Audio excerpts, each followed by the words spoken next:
You guys really got to step it up. You could ask me anything. You asked me about these dumb questions about the Universal title. I could win the Universal title anytime I want. I'm not that interested right now. I'd much rather hold all of you accountable for your crap, quite frankly. You could ask me anything. You could have asked me about AEW. Hey, Sammy, hey, so... Listen, I know you mentioned... Ryan's when it's time to begin. It's on the Rewind Raw with Jon Pollock and Wai Ting. The A-Team that makes sense of these things we see in the ring every week on TV. It's Rewind Raw for Monday night. Download it Tuesday morning from the Post Wrestling site. It's Rewind Raw for Monday night on USA Now on the Jon and Wai Take the mic. Hello, welcome to Rewind Raw. Jon Pollock and Wai Ting here with you on Monday night following Raw. Wai, I am strapped down to my electric chair. I am ready to answer all questions truthfully. How are you? Do you miss being in the ginger snaps? Duh. Man. The best part of the show. Oh, we'll spend an hour on that segment alone. That was... Hey guys, we've come up with this great idea. ... Yeah, so... There was a death, and it occurred during this segment, but it was not to anyone sitting in an electric chair. Unfortunately, it was everyone sitting watching this particular segment. That is all to come. Every Monday you ask me how I'm doing, and it's the worst time to ask me how I'm doing. Because it's often the worst part of my day, coming off of these really bad 3-hour shows. I'm not even in a particular funk coming out of this show. I'm good to chat about this. I had some positive stuff from this show. Let's do it. Yeah, don't want to ruin anything ahead of my my analysis of the show. So get at the edge of your seats, folks. Just to remind everyone, over the weekend, we put out a number of shows, of course, the big one being our Double or Nothing post show that you can go download now as well. It is on YouTube, correct, Wai? You can see us in all our glory, staring lovingly at one another for 2+ hours on Saturday night, chatting about Double or Nothing. That is correct. YouTube.com/postwrestling. Give us a subscribe. Yep, subscribe. You will never miss a video. Lots of stuff pops up there. You never know what. So go check that out. And Let's quickly tee up what's coming up this week. It's a pretty big week at the site. We're introducing a new show. We have got a big takeover show coming up this weekend. We have bonus interviews. It's a packed one, Wai. This is a packed week. Might be one of the most packed in our history. So it probably is. This is content, as they would say. So you're listening to Rewind to Raw. Everyone is aware of that. Tuesday night, everyone's going to be back here to hear more of us because it is Rewind to SmackDown, where we rewind and chat about SmackDown. Wednesday, are you ready for this? The British Wrestling Experience is out with Benno and Jamesy, and it is the Freebird rule in the UK. This week it is Martin Bushby that will be playing Big E to Benno and Jamesy's Kofi and Xavier. Then on Wednesday night, we've got the Double Shot, which... Wai, do you have anything on tap? I was stunned that there was a Being the Elite that came out today. Yeah, clearly they never slowed down. So we'll be chatting about that. A lot of it featuring behind the scenes footage from Double or Nothing. I'm sure there will be plenty of other stuff that'll come out, but I think we will maybe spend the majority of the time talking about many offerings from Starrcast. Yeah, I've watched a couple of the panels, so I'm going to go over those. I watched the Arn Anderson one. I watched the Bucks one with Cody. And I also saw the Brian Pillman one as well. So those are the three I'll probably be skimming through. The Dustin Rhodes one is excellent as well. Okay. Yeah, so I highly recommend that. That one took place after Double or Nothing. So he basically talks about his experience. I thought it was a really great deal. And yeah, and let me say, me and Wai don't get any kind of comps or anything like that. We paid like everyone else. But I thought it was a fantastic offering of like all the different panels and stuff that you had over the course of 4 days? Yes, the entire weekend. Felt like we were there. So yeah, totally cool. I also want to quickly plug the BDE, our friends from Up Next, Braden Harrington and Davey Portman. They are doing a live watch along of the very first takeover on their YouTube channel. So if you visit YouTube and then search BDE official, look for the BDE logo. Be careful when you search for that.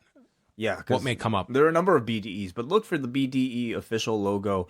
They will be doing a live watch along Wednesday night of the very first takeover, of course, in preparation for NXT Takeover 25 coming out this Saturday. Yes, so they will have that post-show late Saturday night going through the takeover show. Thursday, we've got the Café Hangout at 3, and as we've mentioned, each week throughout the run of the wrestlers on Viceland, Damian Abraham will be popping by. This week it is the MVP episode, which I thought was a really strong episode of the entire series. So Damian will chat with us about the making of that episode on Thursday. A new up next. Friday, it's the return of Rewind Away. We are going to have to watch the Thunder in Paradise movie starring Hulk Hogan per the orders of Chris Ely, who is our Espresso executive producer. I don't know if I've ever seen one episode of this series, but we're not only doing the episodes. We're doing the movie. We're only doing the movie. We're only doing the movie. Don't throw me any curveballs. Well, it's weird because the movie ended up being the first 2 episodes. So. Okay. If you can get, I've never watched a second of any version of anything labeled Thunder in Paradise, other than I think I'm expecting Thunder level quality in Paradise. Yeah. When I watch this thing. Then on the weekend, it is a big weekend, folks, because we are launching a brand new show. WH Park is launching Cruel Summer. And there's not going to be anything cruel about this. This is going to be a wonderful treat everyone is going to receive each weekend. He is going to be going back, and on each show, he is going to be reviewing each final from the G1 Climax, starting with 1991. And what we're going to do is we are going to drop these shows Saturday and Sunday mornings. So this weekend, we've got 1991 with myself as the first guest. I'm honored. And then Sunday, Matt McEwen will join WH to chat about the 1992 final with Rick Rude against Masahiro Chono. And these will run, amazingly, they will wrap up. Are you ready for this, Way? At the end of the summer. Perfect timing. Lovely. Yes. Yeah, and in your show descriptions, whenever these episodes come out, you will see full links to these matches on New Japan World, so you can watch along. And if you're perhaps a new fan or perhaps a longtime fan even of New Japan Pro Wrestling, but haven't seen these matches in a long time, it's a great way to get a condensed, history lesson of the history of the G1 Climax dating back to 1991. And the final thing is, starting today, we are releasing the full interviews that I conducted for the Owen Hart audio documentary. If you are a patron, and these are going to be available for Café members. The Jimmy Corderas one is already up. It's a 31-minute chat about the night that Owen Hart passed away.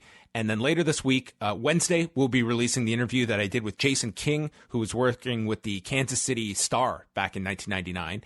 And then on what day is it? On Sunday, we are going to release an interview with Heath McCoy, the author of Pain and Passion, and also was a Calgary-based reporter. So those are the first 3 coming out, and then the remaining 3 will be released the following week. So if you're a Café member, you will get those entire interviews up on the site.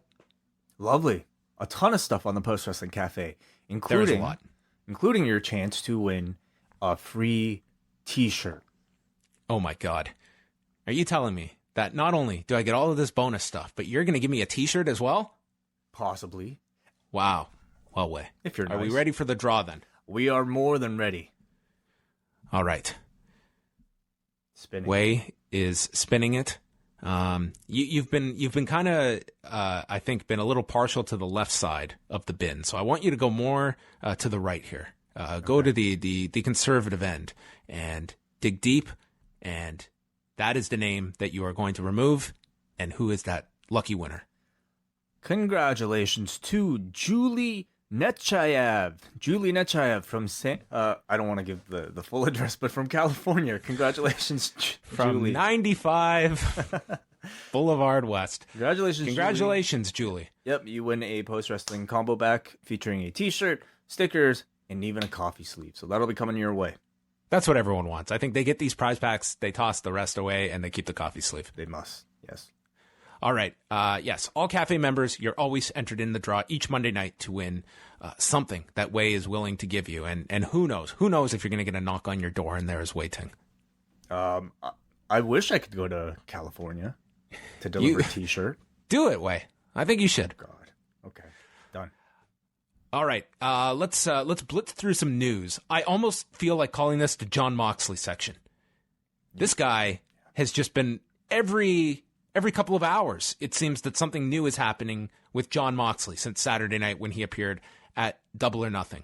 So let's just go item by item here, Wai, and I'm going to get your assessment on the Jon Moxley scale of how effective it was.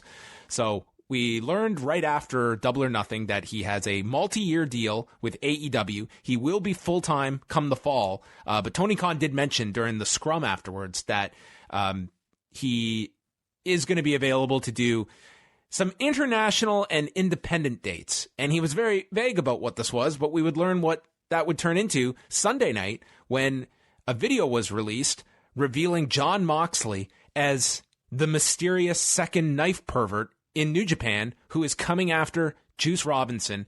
And they're promoting an appearance for the final night of the Super Juniors at Sumo Hall next Wednesday. They are not specifically stating it will be a match, and I'm imagining, Wai, that we're going to get an angle to set up a Dominion match with Moxley and Juice Robinson. That would seem likely. But this, just Jon Moxley in New Japan. Well, I mean, the moment these Time's Up videos came out, I mean, I was already incredibly intrigued because the quality of this video was so well done. Like, looked beautiful. The song that they used is just cool as shit. And, you know, these guesses were really ranging mainly towards UK talent, in particular Chris Brooks, because they had showed like a close-up of a Union Jack. I had not seen anybody predicted that it was Jon Moxley. And when he revealed himself that he was this person on his own Twitter by posting this video, I think the whole world was quite surprised. And I loved the way, like, the MOX was turned into a logo to look like an hourglass, because, you know, that was, you know, they used the whole hourglass motif, but then, like, I thought it was just brilliant. It was so well done, had me incredibly excited. I'm more excited for this news, honestly, than to hear that he was in AEW. But obviously, long-term AEW feels like the home. So what do you think this means for Moxley? Like, if this turns into something long-term where he's doing both AEW and New Japan. Michael Craven, who's one of the executives with New Japan, stated that this was done quite some time ago, that they worked out this deal, and it was done independently of AEW. He stated there's no working agreement between the two, but I'm very curious. I'm curious most of all if Moxley is going to end up in the G1 this year. It's very possible. I don't know if that's the best place for him. Similar to, I mean, I very much see him like, you know, Chris Jericho's run. Coming in for your big spots, Dominion, Wrestle Kingdom.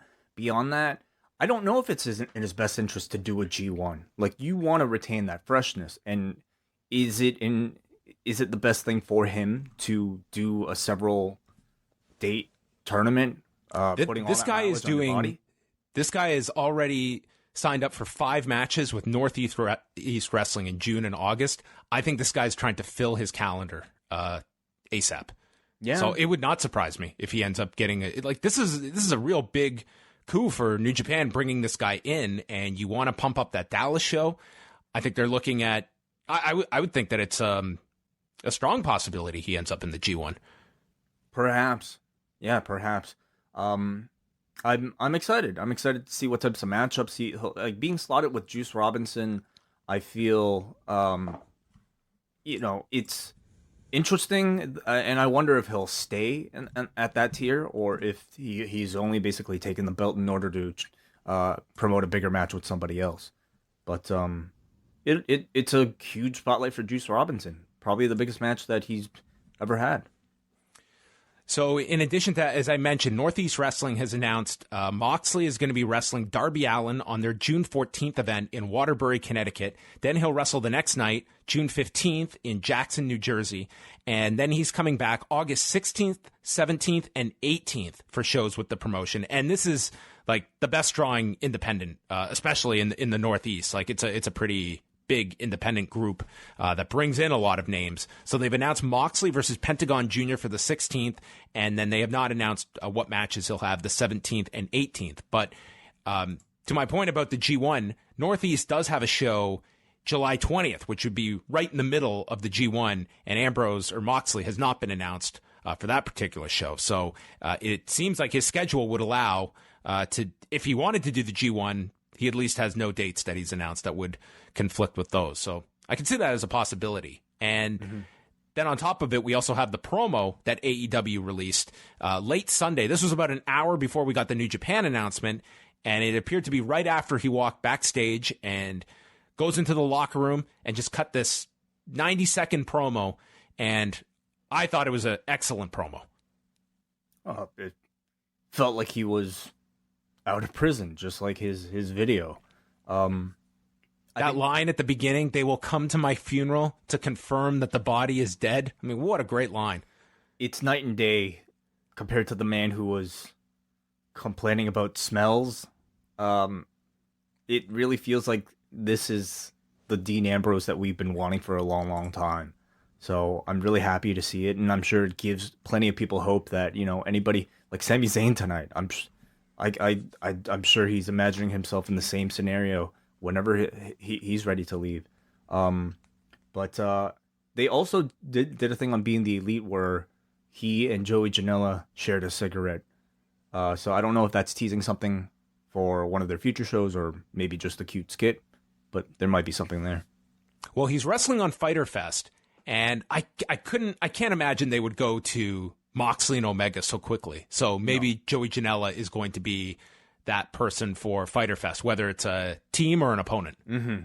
I prefer the opponent. I like Moxley on his own right now. I don't like him aligning with anybody. Although like a Jon Moxley, Joey Janela cigarette smoking association, it does fit. Yeah, it definitely fits, and I think it gives Moxley that much more of a bad boy edge. Obviously, helps Janela get a bigger platform as well. So, did we cover all the Jon Moxley stuff? This man seems like he's going to be very busy, and I cannot imagine what he is lined up financially for himself. Like that pro wrestling T-shirt, I am imagining he is selling just tons of shirts right now. He should be selling hourglasses. His merchandise game is probably going to be pretty solid this summer, I would imagine. I'm really curious to see what changes may come in regards to his in-ring style. I could say, I think he's had moments in his WWE run, but I wonder if he'll change it up at all, because I feel like he has better matches within him than what we've seen. Or just how an audience is going to respond to him in just a non-WWE setting. Like watching that Rollins and Zayn match tonight, I think if you put that match in front of a different crowd, I think they would have been really much hotter for that. I thought it was a really solid main event on Raw tonight. Yeah, but the audience it felt flat, though, just watching it based on the reaction. But could you imagine setting up that match with that segment? I don't care if it was any arena. I would not be extrapolating that to an outside WWE environment. Yeah. Well, we shall see. What else do we have going on here? Just any kind of thoughts yourself, Wai? Several days removed now from Double or Nothing, the reaction you've heard and seen, and just overall thoughts on the show from Saturday, 48 hours removed. Overwhelmingly positive. Maybe not 100%, but I would say 99% positive from the people that seem to watch it. I would say people who might have been negative on it perhaps they kind of feel like people that, maybe somewhat are trying to antagonize, but I can't really speak for them. I thought the thing that was most interesting that came out of it, first of all, really pleased to see the amount of press interviews, press media scrums that took. I wanted to talk to you about this, like the media setup. I mean, this is kind of like a nerd thing for us to talk about, but man, I thought it added so much more to it that you had like these post-match scrums with the media that from a selfish standpoint, if you're AEW, it's going to get that many more news stories written about you coming out of it. And it just felt so much more professional. And I thought it was such a cool setup and so different from, like, you would never see this at a WWE event, like that kind of media access after a show where guys are talking out of character. And it was, to me, a really strong way to kind of keep that momentum going and kind of have all the news focused on that promotion throughout Sunday and into Monday. That was the main thing that stood out to me, because we've seen New Japan do this, and to me, this is, one of the strengths of New Japan, and I'm sure the Bucks and Kenny and Cody themselves see the strength of the kind of purity of these post-match press conferences where they feel like they're sports. You can get guys coming out from the ring. It feels real. It feels like they're there to just, be athletes, to talk about the matchups that they have. I thought they kind of took it a step further, though, and instead of doing in-character interviews, they were open to talking about the business. They were open to talking about how they felt their match came across. I thought that was so much better. Oh, I think it would have been such a turnoff if they tried to shoot angles and do that. Like, it was just, it's not the audience for it. And I think it would turn off, forget about like whatever their thoughts are towards like wrestling media. But if you are someone from like ESPN or something and you're being sent there, and that's the kind of content you're bringing back to your editor, it's going to be, okay, we're not covering the circus. Yeah, I think it's, they seem to want to create an open and honest relationship with the media that's covering them. It felt like they were incredibly friendly with the people that were there. Probably, because they're legitimately friends with a lot of the people in the media. Maybe that's something else to talk about in the future as well. But here, it just felt like they were giving interviews that you would otherwise hear on their podcast or anything else. And this is the stuff that I'm personally interested in. I watched all of them. And I'm sure like plenty of their audience did as well. And again, a lot of interesting information comes out of these press conferences. And I would extend that to the Dustin Rhodes panel that took place the night after. Right. So yeah, that's kind of my thoughts too. They have announced, and of course, like the whole thing that Cody mentioned about diversity getting retweeted by of course, Alexandria Ocasio-Cortez, like that blew up way more than I'm sure they ever imagined. So a great value to do in these press conferences. Yeah, I'm forgetting who wrote this, but it was AOC endorsed All Elite Wrestling, and the government of Saudi Arabia is endorsing WWE. That's the difference between the two. Wow. So yeah, that tweet just exploded. Like, there were all these news stories, and it was Andreas Hale who tweeted out the clip, and the last I checked it had 20,000 likes on top of it. I mean, you can't script that press, you can't buy that press. It has to come from a genuine place, and that's what this felt like. So coming on the heels of the announcement of All Out, which is happening Labor Day weekend, to no one's surprise, Starrcast III will be piggybacking off the event, and they have announced the host hotel will be the Hyatt Regency in Schaumburg, Illinois, and everything's the same. This seems. Pardon? Everything's the same as last year.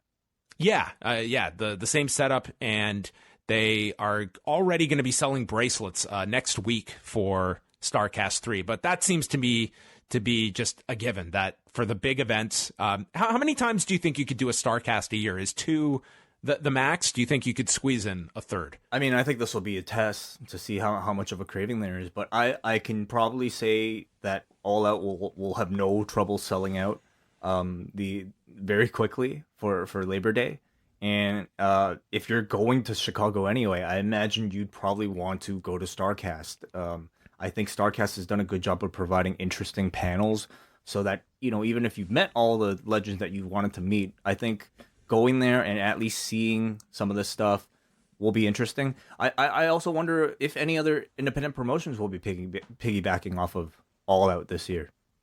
That seems to be the next step, is more live wrestling events to come over these weekends, whether they are endorsed or not by AEW and Starrcast. That seems to be the next logical step. And I think that Starrcast has just become like a major factor for people that are traveling there. That would there be the same demand if it was just a 5-hour wrestling show on a Saturday night versus a 4-day weekend event that you can base a vacation around and have so many entertainment options if you're a wrestling fan? I think it's a big deciding factor. It makes it a weekend rather than just an evening.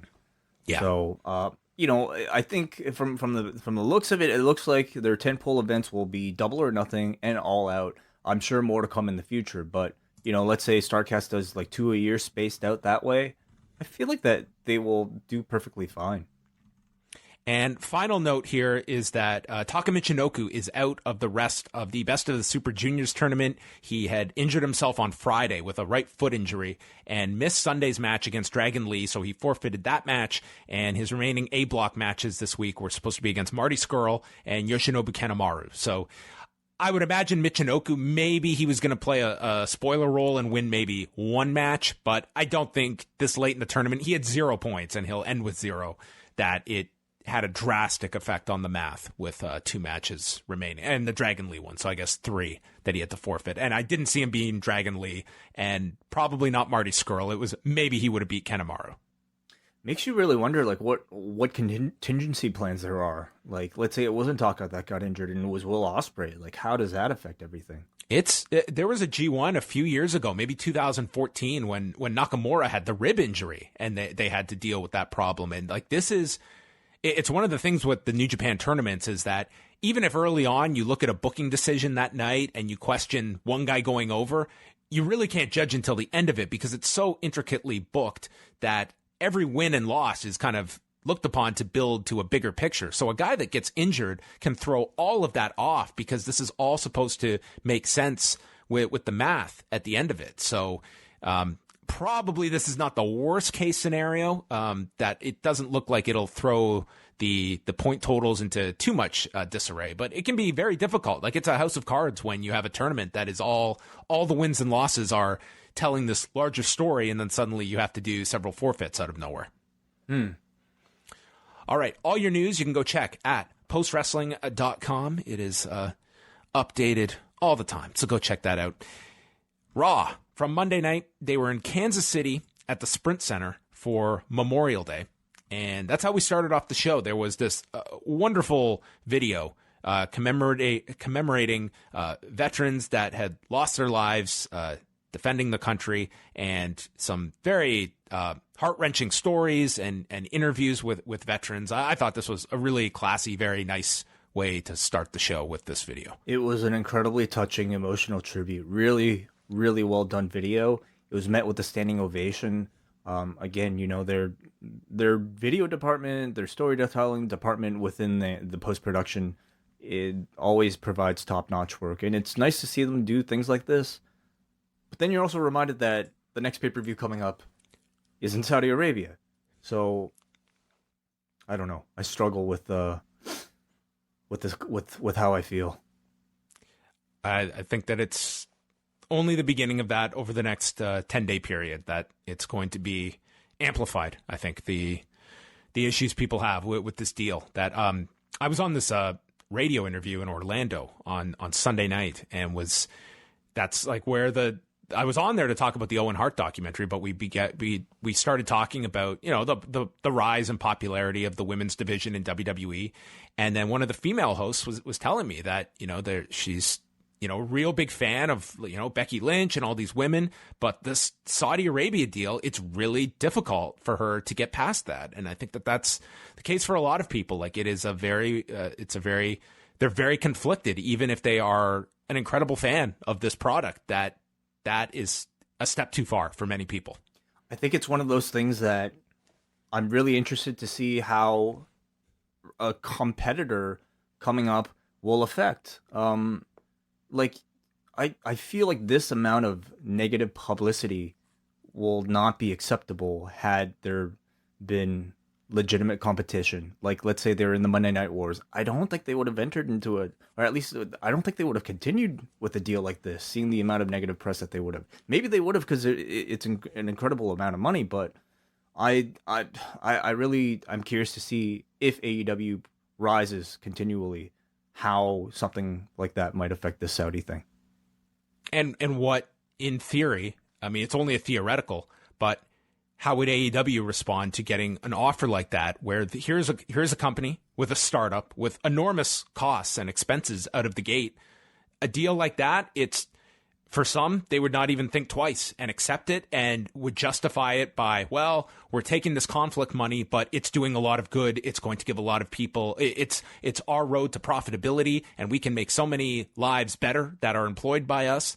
But I would love to see like how that would play out, but you know, so much of AEW's identity is built on diversity and acceptance. Look at Cody's, well, that's it. It's like you can take that money and you can justify it however you want. But then when you're speaking about inclusiveness and all this other stuff, that then rings hollow when you make such a contradictory public stance. And yeah, you can bury your head in the sand, and a lot of people might when it comes to that amount of money coming in. But there is you give up something then afterwards when it comes to what you preach. In my opinion, I feel like because they're so invested, and I think genuinely they would not do something. I can't really say, I can't speak for them, but I think if they did accept something like that, I think it would totally kill the trust that they had with their audience. I think it would be almost a betrayal.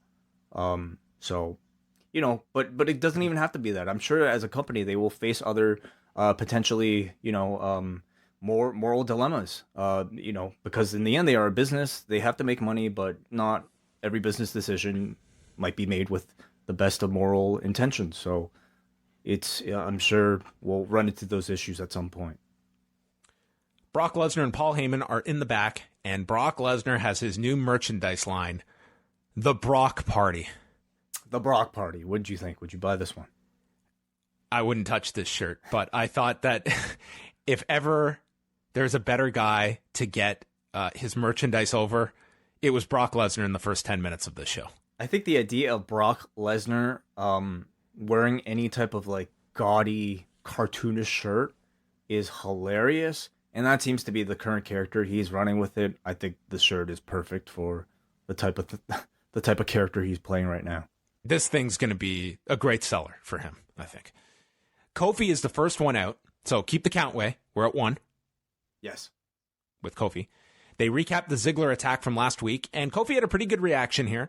He said that Kevin Owens re-injured Big E's knee, and then he was brutalized by Ziggler, but he didn't finish the job. He's here tonight for Mr. Money in the Bank, and he wants Lesnar to cash in on him tonight. He's met by Seth Rollins, who also wants to find out who Lesnar is going to cash in against right now. And that prompts Lesnar to come out with Heyman to his theme song, which quickly cuts to this low-fidelity theme as Brock is coming out with his boombox, which they have now taken the briefcase and designed it as a boombox. They put speakers into the briefcase. Yes. And Brock is just having the time of his life, coming down the ring. He's dancing in the ring. I thought Brock was so awesome here. I think some may think it was too much comedy for Brock. I thought this guy was hilarious. I think Brock Lesnar for years now, I think has been somewhat stale. I think his act with Paul Heyman has been stale. It's been the same thing. Suplex City, tough guy, great. He needed something new. He needed an evolution. But who knew that evolution would come in the form of boombox dancing Brock Lesnar? It's ridiculous, and I fucking love it. Like, this to me was not like, believe me, I'm definitely the one to be critical when you take like a serious guy and go too over the top. This was like Brock with like the Eddie Guerrero segment, where it's just like, here's the badass, but to me, this does not at all touch his credibility or anything like that. I just thought it was really fun, and I agree with your points. Yeah. I don't know where they got this song, though. Like, this is like the worst song that you've ever heard. It sucked, but it was almost like intentionally bad. It's almost like they wanted you to believe like this music was actually coming out of this briefcase. Like, it sounded so shitty. Yeah. But the song itself was just like obnoxious, and I think perfect for this segment. If ringtones were like still a thing, I feel like this would be something heavily marketed to, but I don't even know if like ringtones are really a thing anymore. So then they played New Day's theme and Seth's theme as Heyman played air guitar, which I don't think he approached Kyle O'Reilly, much less Hiroshi Tanahashi levels of air guitar play, to the point that Lesnar made him stop. But this was just ridiculous to watch these two. So what was the idea? Was he trying to goad him into, like, are we supposed to think that music was coming out of the boombox, or was he trying to goad them into a dance off? Like, what was going on? Well, it was definitely, you could tell it was like, it was lower quality versions of Kofi and Seth's themes. So I don't know what the thought process was, if it was to actually believe like this man's carrying a boombox. I actually didn't mind it though. I didn't even care, because like you got to see Brock Lesnar dance to all of this, And Brock was all in on this. He's just like having the time of his life. And for somebody who usually is portrayed as such a serious monster, I think, it'd be one thing if Brock was losing every match and like if his stock was like devalued that way, and then you had made him, kind of come out and dance. But him being dominant, holding that briefcase, in doing this type of dancing makes it come across like he's mocking people, and it just worked. So the big question is, when Brock is finally ready to cash in, is Seth going to be at home and then hear this music outside his window, and then it's going to be Brock as Judd Nelson holding up the briefcase outside in front of his car? God, how can they get away with that?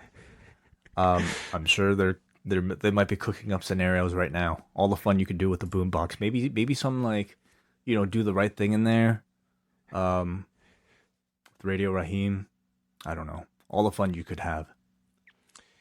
So,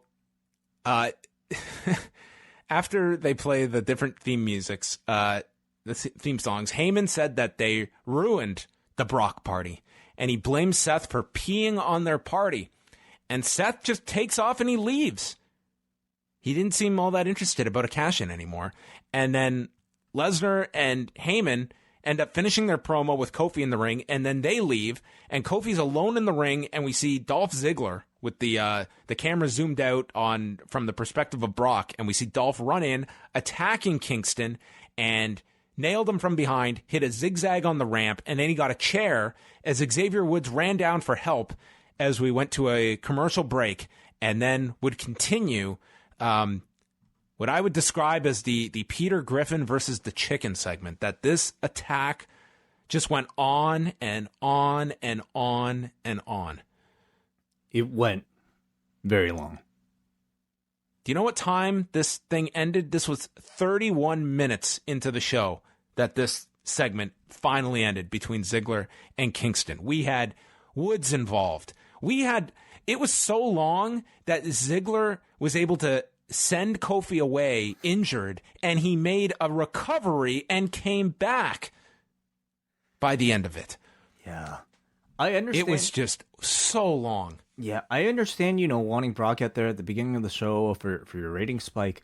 I don't see how carrying the rest of the quarters into the 30-minute mark with Ziggler versus Xavier Woods would really achieve anything that would resemble anything significant in the ratings. I just don't see it. I mean, it went on too long, and by the end of it, you're just kind of back full circle from Kofi versus Dolph back to Kofi versus Dolph. At the end, Ziggler came back out on stage after he had left, and he cut a promo saying that Kofi has been wasting his time awaiting Lesnar to cash in on him. What he should be worried about is their match in 11 days. And Ziggler also had like spots of blood over him, so I don't know what happened in all of this. It looked like he had cut his wrist, maybe from like a chair or something.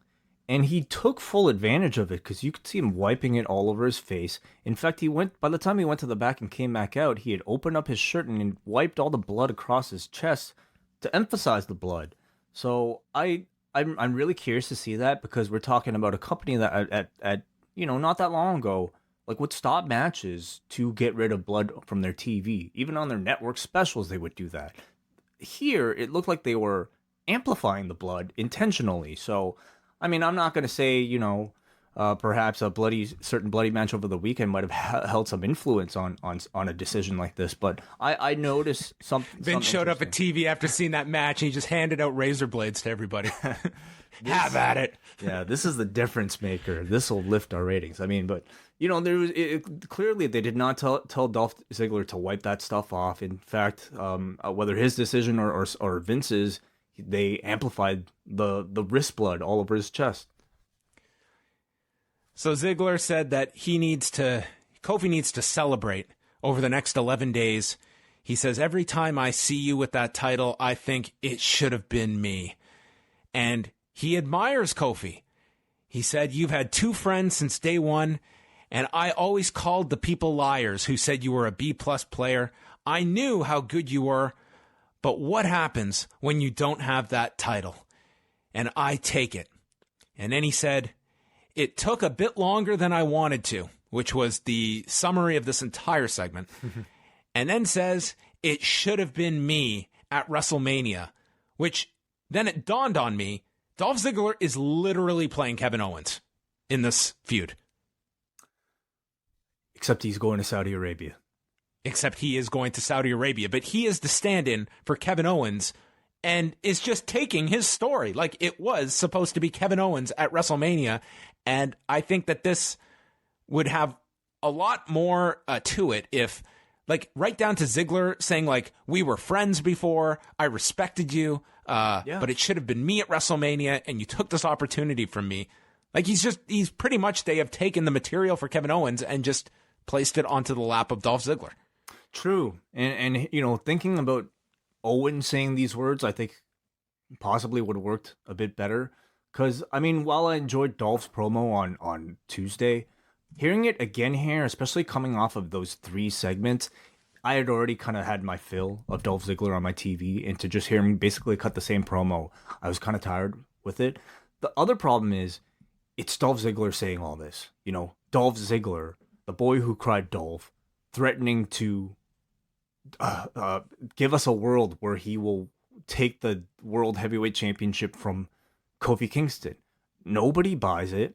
Of course they could do it and, you know, shock the world, but it just, I don't think anybody buys into this at all. No, I don't think there's a prayer. It's like, it'd be also one thing if, like, he was given strong wins, but it's not like he's even had any matches, much less wins. So as a challenger, he's just, like, dead in the water. Well, I mean, the circumstances were such. Like, this is, you know, he was just thrown into this, and they're trying to make the best of a situation here to do a 2-week program to build this up. But the end of this, there were some Kofi chants. You know, I thought it was a pretty a loud reception for Kofi at points during this. But the problem was there were a lot of moments to this 31-minute opening that we got. I will say, you know, Kofi is being kept quite strong. I think his character is quite strong. Fans still clearly really like the guy. He does not feel like the main character of the show. I mean, SmackDown, maybe he does, but certainly, you know, Raw, I guess, is not his show. Like, he really does feel like a Bret Hart type of champion where he gets a lot of strong wins, but he's only facing opponents that, you know, are C-level guys that he should beat anyway. But nonetheless, the audience really likes him. Then we had the block party that the Usos were hosting all night long. Yeah, we had a Brock party and a block party. Okay. Yes. They wished Natalya a happy birthday, and we had it was interesting. The guests that were there, they weren't the stars on the show, but they weren't the geeks fighting for the 24/7 championship. It was like the in-betweeners that got invited to this block party. And we would see that literal differentiation when the 24/7 geeks got involved and none of the mid-level talent got involved and tried to pin R-Truth. So it was really a very precise delineation of where everyone's tier is on this show. I didn't notice that distinction. Who was an example of a mid-level guy? Well, we had the Revival here. We had Titus O'Neil, who I guess was involved in the 24/7 thing last week, but was not going for the title this week. When Didn't they he chase him. After? I think all those guys chased after. In the segment when they crashed the party, there was a bunch of them standing around that did not get involved. They didn't get a chance to pin R-Truth, but I think didn't they all brawl with each other? Don't think all of them. Like, Eric Young was never part of the barbecue. He was part of the... Like, we had Eric Young, Drake Maverick, and R-Truth and Carl Anderson all fighting over the title. I refuse to go back and double-check this, so I will stand corrected if people in the barbecue blended into the 24/7 crowd. Maybe the Venn diagram does have some crossover. Yeah. So that was the start of our barbecue segments. There were like 80 of them. Yep. Charlie found Shane McMahon backstage. He's competing tonight, and he has Drew McIntyre in his corner, and he got ready for his match by saying, I think I'm ready for this. So then this was bizarre. Shane and Drew come out to Shane's music, and then they return back stage. we go to break, and then we come back and they're in the ring. I know that they love to do the thing where, they come out and then you cut the commercial and then you're back. And I understand the philosophy behind it. Entrances can take a lot of time. Doing it this way also, I guess, sets up a cliffhanger, everybody. Shane McMahon is up next. Yeah, but this, I understand starting your entrance, but he started it and then it was almost like he was like missed a cue or something, and then he walked backstage again. He walked backstage again? He came They out went and then backstage. came back in? Yes. Oh, like okay. they entered the arena and then they left and walked backstage. We go to break, and then when we came back, they're in the ring. Are you sure they weren't walking towards the entrance? They were going. They turned around and walked back. Okay, I'll have to rewatch this show. No, I don't want you to do that. Not just for to analyze who was at the party, but also to see this. That sounds bizarre. They're in the ring. Shane mentions the history of the McMahon family and the Samoan dynasty. He was always taught respect. And then Reigns struck down the patriarch of the WWE, his father. And he mentions the High Chief Peter Maivia, The Rock, Yokozuna, the Head Shrinkers, the Usos. But the most vicious were the Wild Samoans, Afa and Roman Reigns' father, Sika. And Shane said, I knew them well. I may have known them better than Roman Reigns did. Which I thought was awesome. I might have known Roman's father more than him. And he said, why? Because I was in the front row for all their accomplishments and all their mistakes. Yeah. And he is not going to disparage them. He said that his father cleaned up their mistakes and says someone from the Samoan dynasty is going to face him tonight. I like the little history lesson Shane McMahon gave here. Although I think it wasn't really designed to build up to a crescendo. It was just more like, hey, everybody, I knew these people. I knew Roman Reigns' father. And then here's his cousin. It never really kind of like built up to a point for the crowd to really pop in excitement. So I don't think this audience was really... They didn't have that much patience, it seemed. Well, it was also strange because we went from, Shane in the back and then coming out, commercial. We did the promo, then another commercial, and then we come back. We also had the Hunter Orton video in between. Yeah, they aired that again. And also, if you were, at least on the Canadian broadcast, they did run an ad for the Stomping Grounds pay-per-view in Tacoma, and they were advertising Roman Reigns versus Randy Orton for the pay-per-view. So we'll see if that happens. Great. But that's at least what they're promoting locally. What you're saying is there were a lot of commercial breaks in between the Shane McMahon stuff. Yes. Yeah. It's awkward that they come back for a promo segment and then leave. Like, they were back for 4 minutes and then went to another commercial. It was just, I don't know what it is. Like, I mean, I think there are a million reasons what it is, but they're just like, on this particular episode, it felt like they were stretching everything. Like, it felt like they had maybe like a run sheet for a 2-hour show that they just decided to stretch into a 3-hour show just so that they could fit all these commercial breaks in. I mean, did it feel different from a typical edition of Raw? Yeah, it did feel disjointed at times. And there were some mistakes, too. Like, there's something coming up on, like, the graphics that seemed to be an error. There were some strange elements to this show, and it did feel somewhat disjointed at times. So Shane is in the ring with Lance Anawahi, who has been wrestling for MLW in the past, but is not under contract to MLW, so he was free to do this.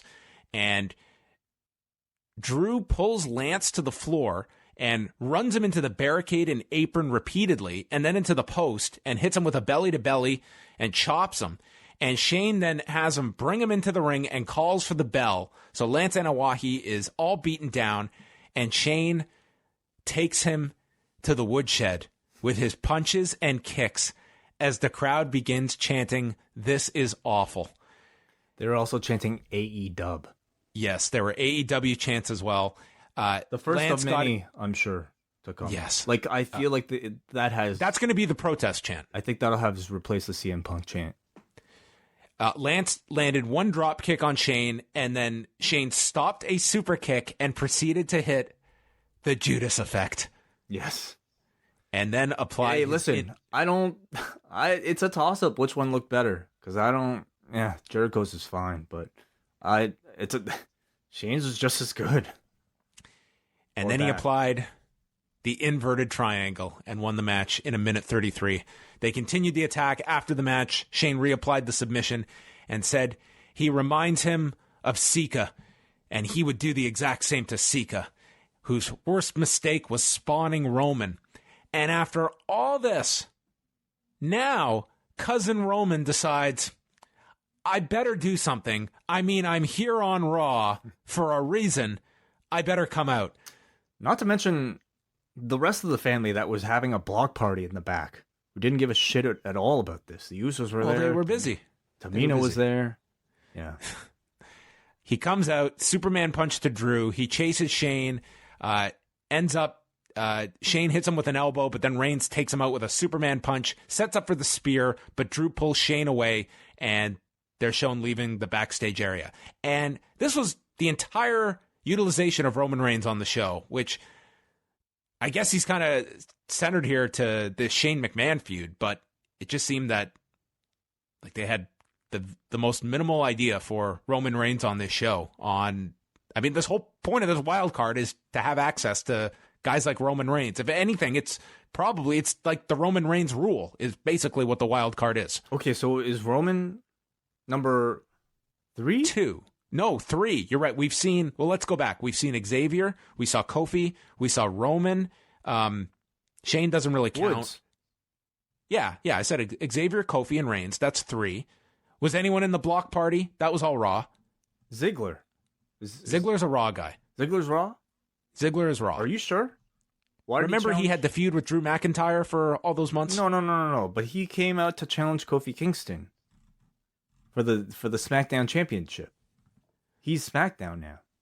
Well, he was never moved to SmackDown. Was that considered moving to SmackDown? He was inactive for a long, long time, and his contract was renewed. So I'm assuming he signed a new contract with Raw or SmackDown. They have not explained any of this way. They have not established that you can be a Raw person. Well, I guess the Usos have not followed up on their championship, tag team championship challenge, by the way, with Rowan and Bryan. But this is a fucking mess. Like I'm thinking of Ziggler as a Raw guy, and I know in the end, none of this shit matters. They're just gonna do what they want. But we also forget Ziggler. We had our Truth and Carmella on the show, so the 4 people was blown out of the water already. Completely. 3 weeks in, completely. Yes. So I mean, okay, by my count, I'm saying this is 4 already, including Roman. So we hit 6 on this show, unless we missed anyone. We could have. So after that segment, what did we have next? Brock and Heyman returned. The whole thing with bringing out the cousin, I think is actually an interesting idea. But to have to proceed with the match for as long as they did, the crowd turned on it. They did not want to see this at all, and this began the AEW chants. Yeah. It's just, I don't know. I think Shane plays a decent heel. I'm not really that turned off by his heel stuff. And I do feel ultimately this match will, we'll see how it's pulled off at Super Showdown. I think he's a good heel, but that means he should probably be a manager and not an in-ring competitor. Yeah, and you could question if Reigns Drew is the best, if you want to go back to that, which ultimately you have to move on from the Shane program. Like, I don't know how much juice you have in more than one Reigns and Shane match. I mean, they probably have to do something where Drew and Shane have the numbers advantage on Reigns and it builds up to some stipulation match probably 2 weeks later at Stomping Grounds. But I can't see the Shane feud going all that much longer unless it's Shane just bringing in heel after heel to throw at Reigns. Sure, whatever. Like, none of that sounds that appealing. Brock and Heyman returned. They come out in the ring, and Heyman starts reading the Money in the Bank contract and gets interrupted by Seth Rollins. He says, "This title is my life." And Lesnar makes a mockery of it with the beatbox or the boombox because Lesnar is a joke. And what he did at WrestleMania, he can do again right now. Lesnar used to be the most feared man in combat sports, He's now a coward and a shell of what he used to be, and challenges Brock to cash it in now. And Heyman goes back to reading the contract that Lesnar can choose the time and the place before May 19th, 2020. And Lesnar turns around and reads, he says, "I've got a year." And he starts throwing the papers at Heyman.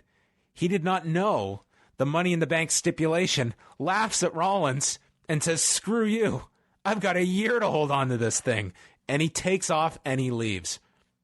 So he's clearly never watched WWE for the past 15 years. Or realized what Seth Rollins did to him at WrestleMania in 2015. Yeah. This was, by all accounts, it feels like do you think that they changed their plans for Saudi Arabia? Well, Heyman just did this interview in the last day or so and said he was going to Saudi Arabia because Brock was going to Saudi Arabia. And I cannot fathom Brock not being on that card. So but not I looked at tonight. Perhaps not. I'll say this. If it is the title match, I thought it was a strange decision not to set that up. You have one more show. Well, clearly they have. Which I guess it really doesn't matter. You could do something next week.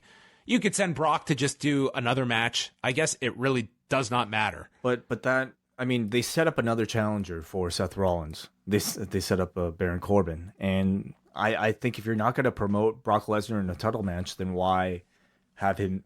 to me, Brock Lesnar is not a surprise cash-in. He's the type of cash-in that you promote because he's Brock Lesnar. I really do wonder if they decided to look at Brock Lesnar and say, hey, this guy's a difference maker for the ratings. He's doing great with this Money in the Bank briefcase. We're going to keep it on him a lot longer than we had originally planned. They may, in fact, be doing that, but he still has to do something in Saudi Arabia. And they've teased, if it's not with Rollins, what are you doing with this guy? Any match. Who? Jinder Mahal. All right. Who cares? Well, he's gonna make a lot of money probably for if it's not Rollins, a very minimal. They don't need to give away that Rollins match, they don't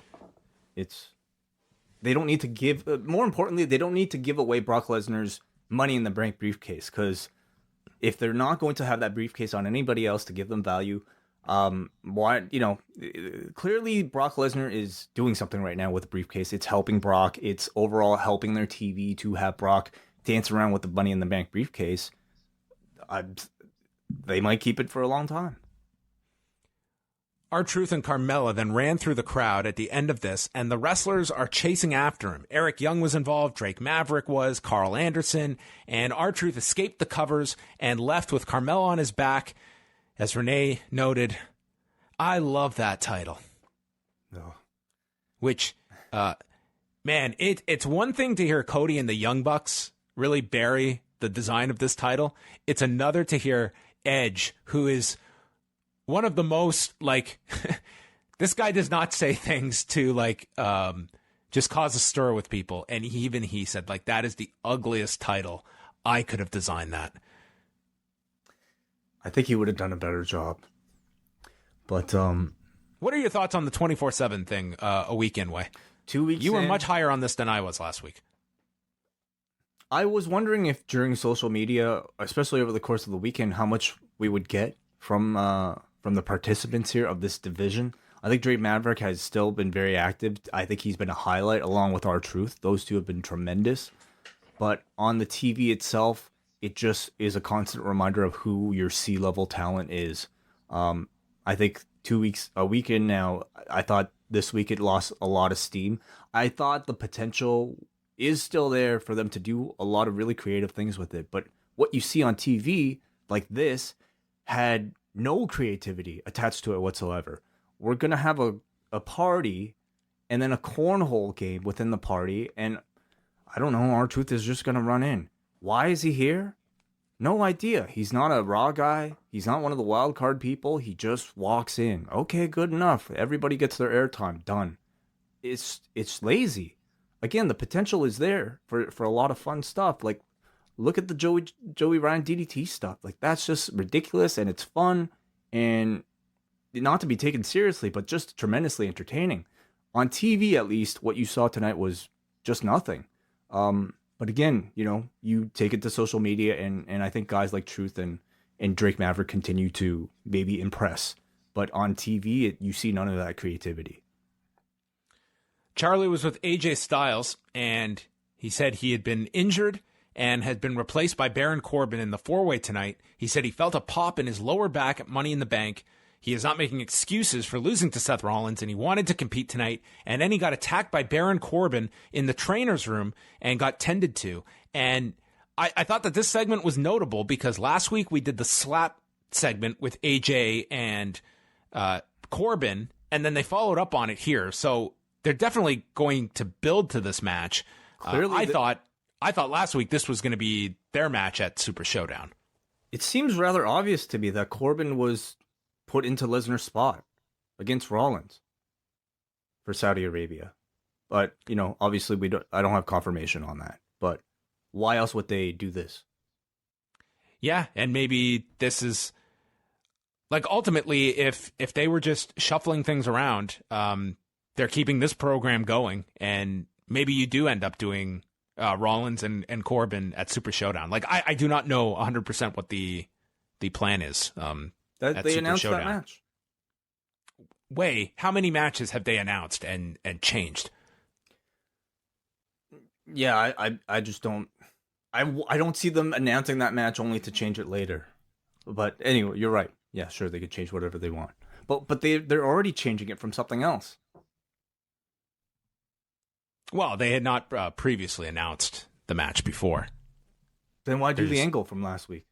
Okay, whatever. We're gonna get into an argument again. We're not arguing. I mean, we're just trying to make sense of I'm joking. what's on the show. Becky Lynch that's what's going to cause the issue. Becky Lynch is out. It's her and Nikki Cross against the Iconics. And the graphic came up identifying the Iconics as the Raw Women's Tag Team Champions. And I did ask about this and was told that it is most likely that was just an error on the graphic. So I don't think this is an indication that they are now suddenly just Raw champions. I feel bad for whoever types those graphics because if I would mistake that half the time. Well, that's not an error you typically see in WWE where everything is so rigidly identified by a certain wording. But I completely agree. But fuck, they got like 14 titles. Some of these titles are on both brands. Some of these are individual. Like, good luck, trying to keep track of everything. So the bizarre team of Becky and Nikki saw the advantage on Nikki early on, and she was able to hit a crossbody onto both women to set up the commercial. She made the hot tag to Becky, which was among the more livelier responses of the night from the crowd. They double-teamed Becky. She kicked out. The Iconics were screaming away. And then Becky applied the disarmor, and Nikki was able to pull Billie Kay down, and Peyton Royce escaped the disarmor, went for a roll-up, and then Becky lifted her up for a Uranagi, which was identified as the manhandle slam. And shocking news here, the Iconics, your tag team champions, they lost. And that means that we have the 85th set of challengers that are ready for the Iconics. I'm pretty sure Becky's already beat them before, but in a singles match, I guess. Maybe not. No, she won the handicap match last week, didn't she? Like with Alexa, with the coffee match? Yeah, last week it was Becky, Nikki, and Alexa. They beat the Iconics and Lacey Evans. So it was a 6-woman tag. Okay. Well, a world of difference, I guess. They lost. They lost last week. They lost this week. They're going to lose next week. And we got the manhandle slam. Not at all a fan of that name, but I mean, for all we know, Becky probably came up with that herself. Shouldn't it be like a variation on like a pump handle? Like this was like a Uranagi. A pump. I'm just trying to picture the image. Yeah, you're right. Sure, whatever. But the move is fine. You know, it's just like they can get anything over. The move is fine. I'm glad she has a secondary finisher now. I thought this match sucked. It was just like, oh, man, the Iconics in there holding Nikki's head or her arm for a long, long time, and then Becky comes in and does her new move. Like, that was it. So it was just not good. After the match, Lacey Evans walked out, and then she just turned around and walked to the back. So we've gone backwards with her character now. We're just back to the entrances. And I hesitate to even bring up this point, but I posted the photo on Twitter. Becky is holding up her title, staring at Evans, while Nikki is behind Becky and briefly is staring at Becky's title. And there's the part of me is like, what a cool little clue to throw in there if people caught that.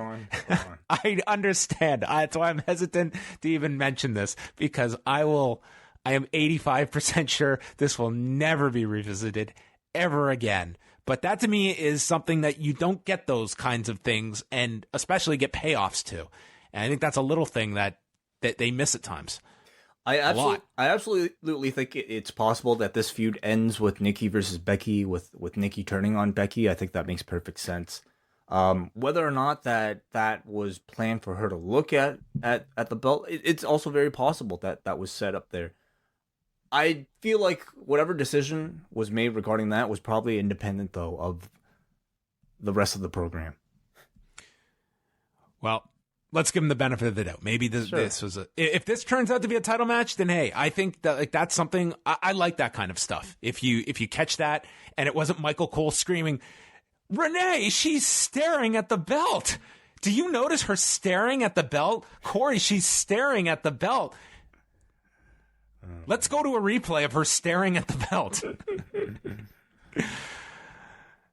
Back to the block party.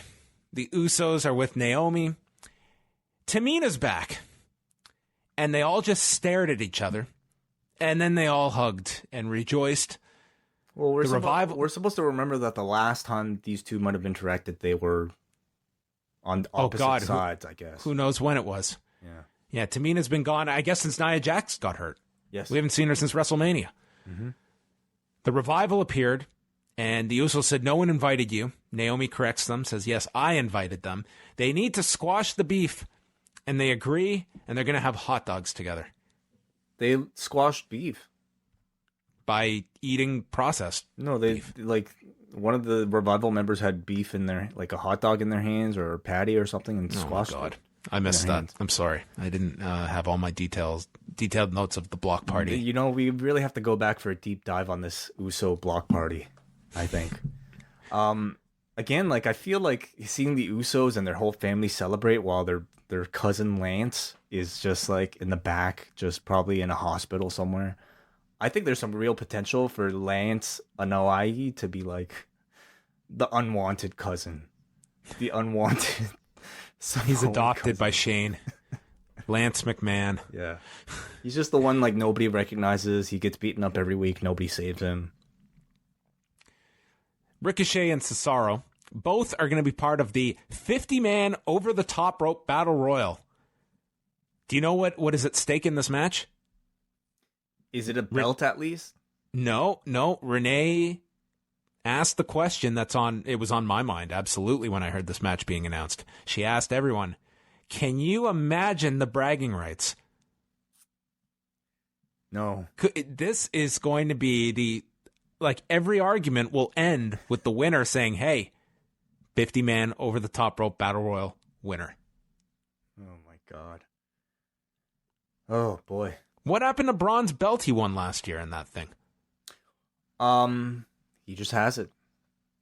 Just has it. All right. See, this is not a Royal Rumble. This is 50 people getting into this ring. Yeah. That was a championship for the greatest Royal Rumble. This is something completely different. I imagine we're not going to have 3 rings. No, I don't think so. No. That would not go over well, WWE promoting World War III. I think they could fit 50 people in there. I mean, no room. But can you imagine being one of 50 people in that ring. Like, what are you going to do? Are you just going to have Braun just like throw out 25 guys by just flexing? Yes, I think they'll do that immediately. Wow. Ricochet leaped backwards off the buckle into a Rana and a Fosbury flop going into the commercial. Then he continued with a shooting star press, a standing shooting star.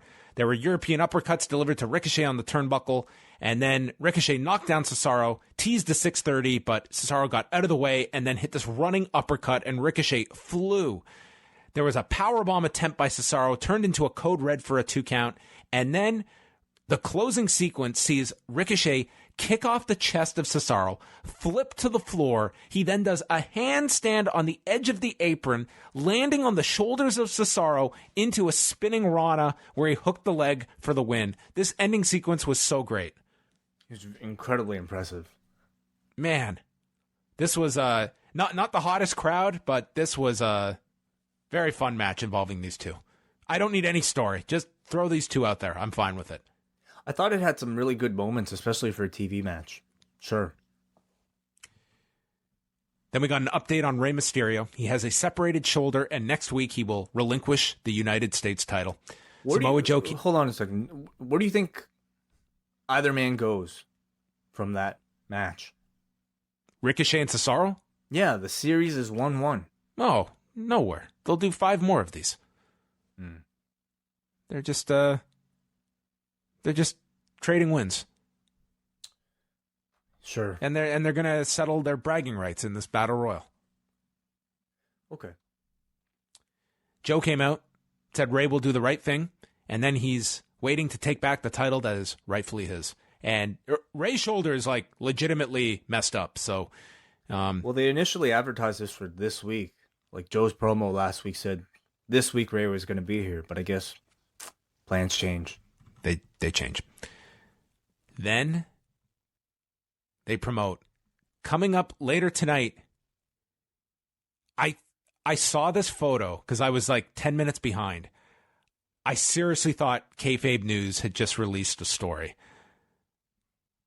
It's Sami Zayn next to an electric chair, and tonight will be the electric chair experience, where they announced that no question is off limits, and then cut to break where we had a Super Showdown promo. It's perfect, isn't it? I didn't know what this was. I was going to find out. Oh, the block party, they're playing cornhole. Any notes, any observations? Because I wrote nothing beyond that. First cornhole game I've seen on wrestling TV. Yeah. Miz did a promo. He said things have changed in his life. He's now closer with his dad, and he's having a second baby daughter, and he's a champion on the inside. Then we cut to Braun Strowman yelling, and the best part of this was in Braun Strowman's yelling voice, he congratulated Miz on the gender reveal of his baby, and then got interrupted by his own music and had to rush his promo to get to his own entrance. Well, that's nice of him. This was something else. I loved it. Braun, Miz, Bobby Lashley, and Baron Corbin. So I contemplated getting up and going for a walk before this match because I knew it was going to be long and I knew it was going to be challenging. Yeah. They announced the stipulations for this match. The winner gets a future title shot at Super Showdown. Yes. Even though Bobby Lashley and Braun Strowman already have a match scheduled for one another at that show. And they reminded you of that as well. And They also mentioned that this was an elimination 4-way. They mentioned this multiple times. They said Lashley did an insert promo. He said he is championship material. He's been playing too many games since returning, which is why he wasn't invited for cornhole. And he will go to Super Showdown and become champion. So Seth Rollins, go burn that down. A literal burn. They kept plugging the Firefly Funhouse. They were doing a lot of that tonight. I don't know if this was more than usual of really just hammering home all the segments that were coming up later. I mean, yeah, they don't really want you to leave. And I will say, I think the Firefly Funhouse has been one of their lone bright spots in recent weeks. Lashley and Strowman sent the others to the floor. They had their face off. Then Braun went into the post shoulder first, and Miz comes back in. He delivers his yes kicks to Corbin and Lashley. He's stopped with a suplex. Tower of Doom spot when Braun returns, throwing everyone. And then they go through the commercial break. Watching Miz block Lashley's punches was something you just need to save to your permanent memory bank. He gets caught with a deep six by Baron Corbin. Strowman then slammed Miz onto the apron. There's a shoulder tackle that sends Corbin into the timekeeper's area. And then Lashley leaps off the apron, takes down Braun. They go over the barricade, and then they fight into the crowd. And it proved to be fatal because these two died. Yeah. They disappeared. Yeah. So I guess that was their explanation about why they're out of the match. Thus, they were eliminated from this elimination match. But Miz was doing his all of his offense. He's running knees into the corner, and then he goes for one more, and he runs into the end of days, and that was the end of match. Cole then explains, well, Strowman and Lashley took themselves out of the match. Why they promoted this as elimination, I'm not quite sure, but Baron Corbin is your winner. What of all the times we talk about beating guys in their hometown, well, here's one, everyone. They put the hometown guy over, so stop complaining. Yeah. I don't know why they advertised this as an elimination match when you would have had the same result with just one pinfall. And also really convenient that the two men who just walked themselves out of the match already happened to have a match at the pay-per-view. It was a match that took a long time. Rules were complicated for no reason. And, announcers as usual are kind of put in a tough spot having to make sense of it all. And especially the end result, you get out of here. Baron Corbin versus Seth Rollins. Like, there's no way they would have promoted this as a first choice. Even for the Saudis, especially for the Saudis. Are you kidding me? But congratulations. You get Baron Corbin versus Seth Rollins at your really expensive show.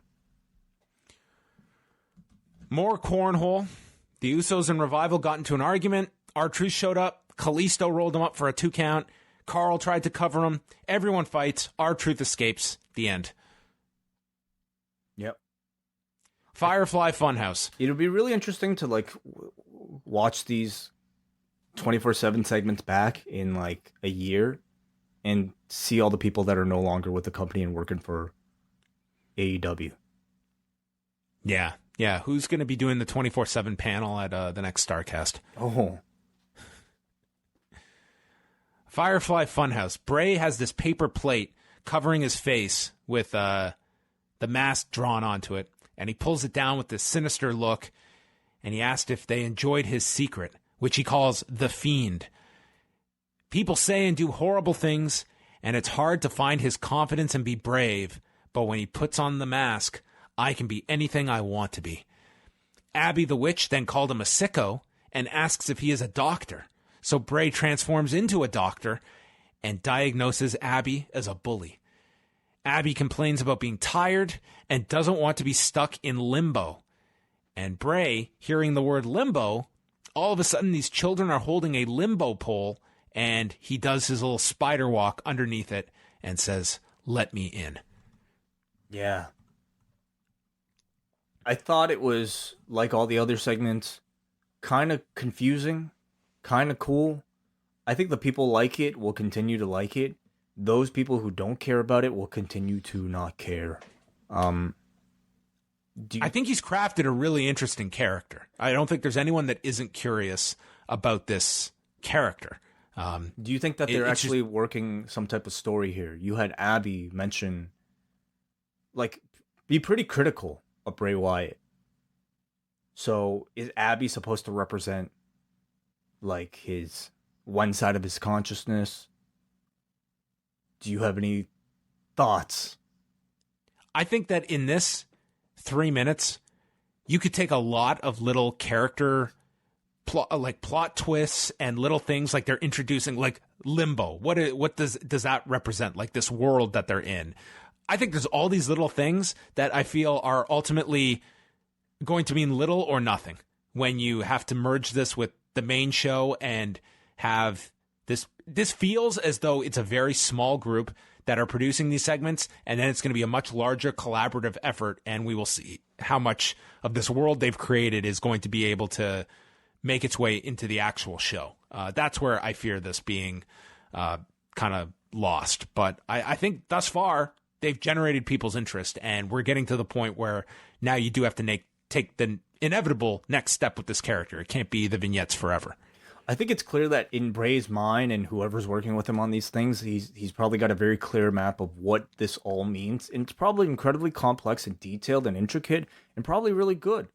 The question is, what is he going to have to do when he's told you're in the electric chair next week? Yeah, like as this character. Can you convey the same idea and the same story to Vince McMahon? Can you sell him on it, and can you dumb it down enough for him to put it on that's what it his comes TV? down to, dumbing it down. Yeah. But, you know, you also have to argue. Vince might be right. This might just go over the heads of too many people who are used to pretty basic, simple storytelling on Raw that's easily digestible. There's a point where I think you could be too clever for your own good, and I think many of Bray Wyatt. What, did you not pay attention to those 13 weeks of promos? Well, and the sentence that was missing out? Exactly. So, like, even dating back to that, like, it's clear Bray probably had all those promos made perfect sense to him, but only to him. He's like Ghostface Killer, like, great rapper, but like sometimes like his words, like, you don't know what the fuck he's saying. He's just like, it's slang that makes perfect sense to him, but to everybody else you don't really know what he's saying, but it sounds really cool. Can he fall into the same trap? I will say, you know, the visual components of all this stuff definitely makes like these promos way more appealing than what just seeing him talk in a dark room. So visually, this character obviously has a lot more going for it than previous. I think this, you know, it's so far has been, to me, it's representative of a rehabilitation for the Bray Wyatt character. I wouldn't say it's completely done that for him yet because it's too early to state that. But I think that, you know, if you're going to look at, like, this is on the main show. It's not like this guy just doing this on his YouTube channel. Like, this is on the show. So I think they deserve credit for what they've been able to do so far, and that it has gotten through all the necessary levels to get onto the show and be done in what feels like a different type of tone and voice than you're used to for a lot of their vignettes and character pieces. Yeah, we'll see how they integrate it. Tuesday night on SmackDown, Kofi Kingston will take on, and I quote, his longtime rival Kevin Owens. A month is a long time. It's been a tough 4 weeks for these two and their rivalry, but it comes to a head on Tuesday night on SmackDown. Are you ready, Wai? Are you strapped in? Yeah. Corey Graves is with Sami Zayn in the ring. They literally have an electric chair inside of the ring. Corey Graves says no matter how controversial, no questions are off limits. So Sami Zayn sits down. They do not strap him in. That would have been fun. And we go to the audience, and there's Charlie, and she asks Eric, "What is your question?" And he asked, "What are you going to be doing next Friday when everyone's at the Super Showdown?" No, he asked him, "When is your retirement date?" Zayn asks, "Are your parents related?" and turned it into a insult towards Kansas City. Then we had Izzy ask if he misses the ginger snaps. It was not Izzy. That's what she was named. Oh, okay. That was the girl's name. That's how they identified So just her. another young girl named Izzy. Gotcha. Yes. Asked if he missed the ginger snaps from the Mixed Match Challenge. And Zayn responds, "Are you asking me about Becky Lynch?" And she responds, "Duh." And this got a pop. This did get a pop from people. She was the best part of this show, along with Brock. But those two things were like the highlights of this show. Her reaction. Zayn says, your parents have done a terrible job. And then he just casually mentioned Seth Rollins, and that line, well, it fit the theme of the electric chair because it died a death. Then we had Mike ask about Braun destroying him. Zayn threatened to punch him in the face, but in this toxic culture, I'd be sued and tied up in litigation, and then I'd put you in debt, which, because you're an American, your health care probably sucks. Zayn was really trying his best here. And then we had Thomas, who could not keep a straight face, nor could he remember his question, but he finally got it out about Sami Zayn not winning the title since he's come back. And Zayn says, you could ask me anything, including about AEW. And, man, I hated this segment so much. It was just terrible. Yeah, I mean, if anything, again, I thought it was interesting because knowing that Sami Zayn is really just a catalyst for Vince McMahon and his anger towards the world in this current incarnation, makes you really wonder what the intent was behind this segment. I mean, the audience, the fans that they got, clearly, you know, it was like a sanitized, like, who knows what was going on behind the scenes. Did they feed them the questions? Did they ask them what questions they were going to ask before hearing them? I don't know. And what was up with the AEW line? You know, like, it almost felt like Zayn had, and by default, Vince had a line prepared to talk for an AEW question. Like, if not that, then this certainly prompts future AEW questions to be asked if they decide to do this again. It just fuels the AEW competition talk. So I don't know what was going on here. I would have loved to have actually heard a line about AEW beyond Zayn bringing it up himself. But otherwise, I didn't get the sense for a second these were legitimate questions. I think every single question was prepared. Like, these were just, you know, people reciting the questions that they were given. Sure. Yeah. So, you know, we expected this to be a terrible segment, and it pretty much lived up to expectations. Will it come back? Well, he destroyed the chair afterwards, so I don't know. That's right. Seth came out and destroyed the chair, and that prompted a match. Yeah. Over the chair. No, not over the chair. It's just probably. Well, it was an impromptu match, they said. So it was maybe over the Becky comment. How about that? Well, he was pretty late. I'd totally forgotten about that line. That was like 3 questions before. Maybe Seth was upset about the AEW diss. Wasn't really even a diss. It was more just dropping their... I think they just wanted it just for... I don't know. Oh my God, they said AEW on TV. I don't know. It was, to me, just a swing and a miss segment. So the main event was Rollins and Zayn, non-title match, and Heyman and Lesnar were sitting in the dressing room, so they're hovering over this. And Cole says that Seth Rollins is a workhorse, but he's not a fucking horse. They fought on the floor early. Zayn took over, rear chinlock time. Then Rollins is running to the post to set up the break. We come back. Zayn takes 2 suicide dives, and on the second one, Rollins tweaks his knee. And what I liked about this was Cole bringing up that the danger of Rollins getting injured here with Lesnar lurking in the back. So that's kind of a added story that you can play up here. It's not just Rollins having to fight from underneath in this match. It's also preserving yourself in case there is a cash-in. So I like that element of this. Zayn hit him with a DDT, and then Rollins fought back, missed with the stomp, and Zayn applied the figure 4, got out of that. Rollins hit the Revolution knee, or he missed with the Revolution knee, took a Blue Thunder bomb, and then they're trading slaps. Rollins stops the figure 4 attempt. Zayn goes to the floor, returns into the ring, being hit with the stomp, but Rollins is selling the knee. He can't cover him. And then, channeling Bon Jovi, he yells, "This is my life." Just scream this. Have you ever been had so much conviction way that you've yelled those words? No. He hits another stomp and he pins Zayn. Yeah, yeah. I mean, I thought it was a good match, but I like the match.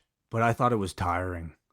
It was a long match, but I think that I think with the tease of Lesnar, it moved it a bit quicker, but did nothing for me. And I like the match. I think in front of a better crowd, it would have gotten over more because I thought both guys worked very well together.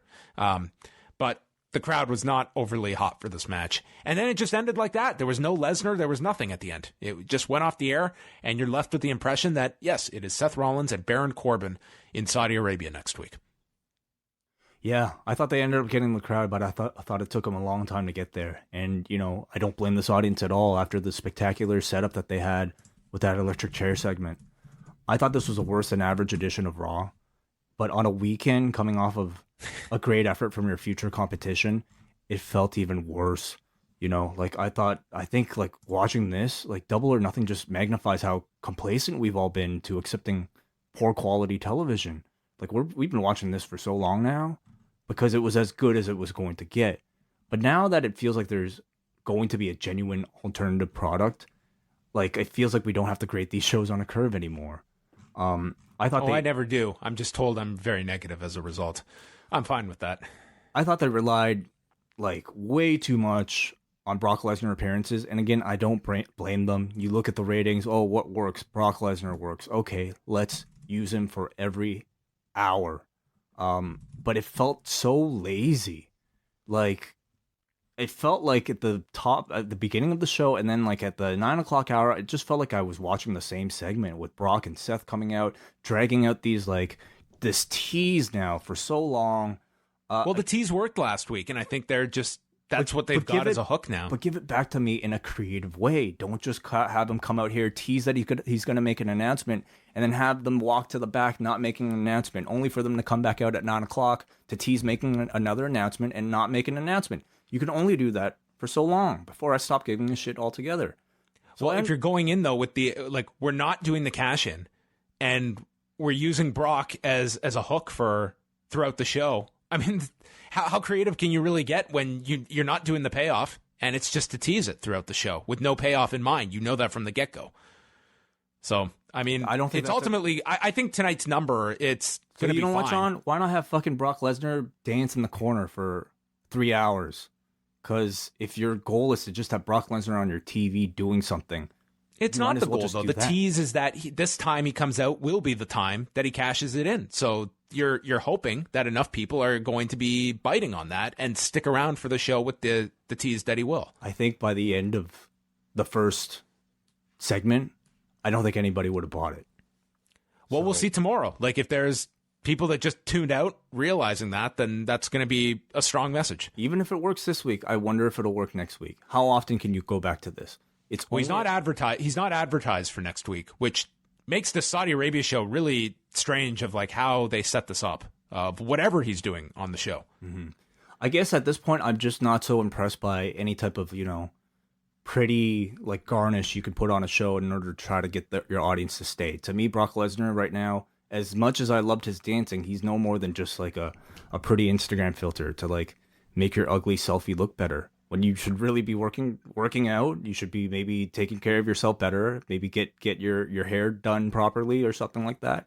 So you can take a nice picture without a filter. And I didn't really see any attempts at doing that on this particular show. I thought the Kofi Ziggler segment took way too long and it just spun circles.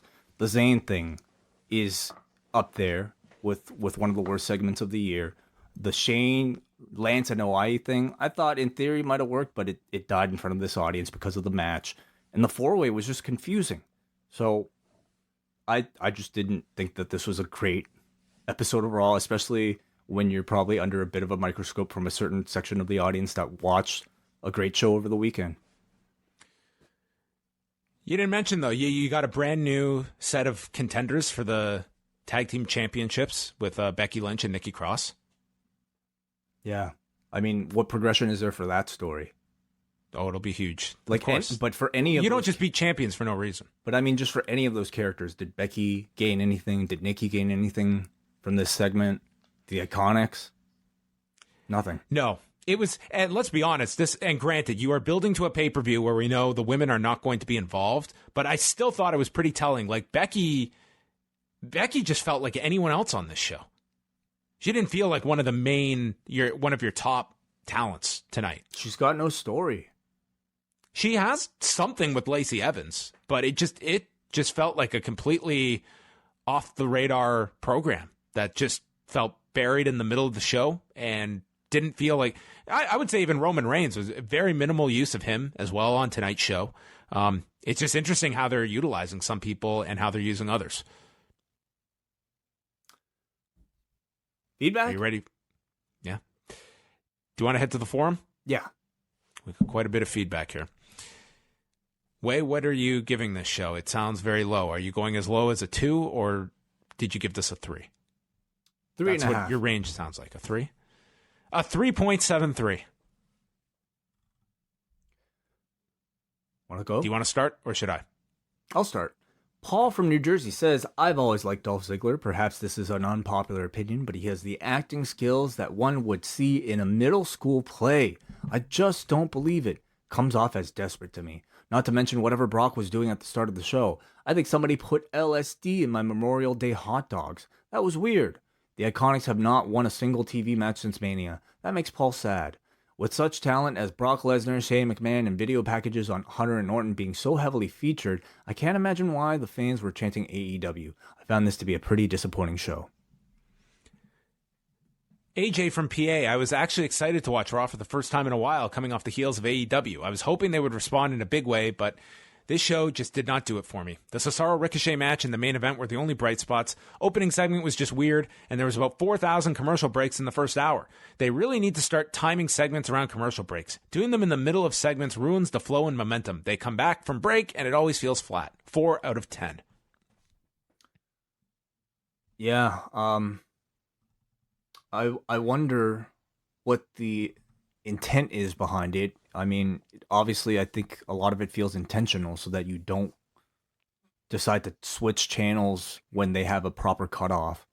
I think they like to place commercial breaks in between segments because they want you to come back to finish the segment, as aggravating as that is. And I think...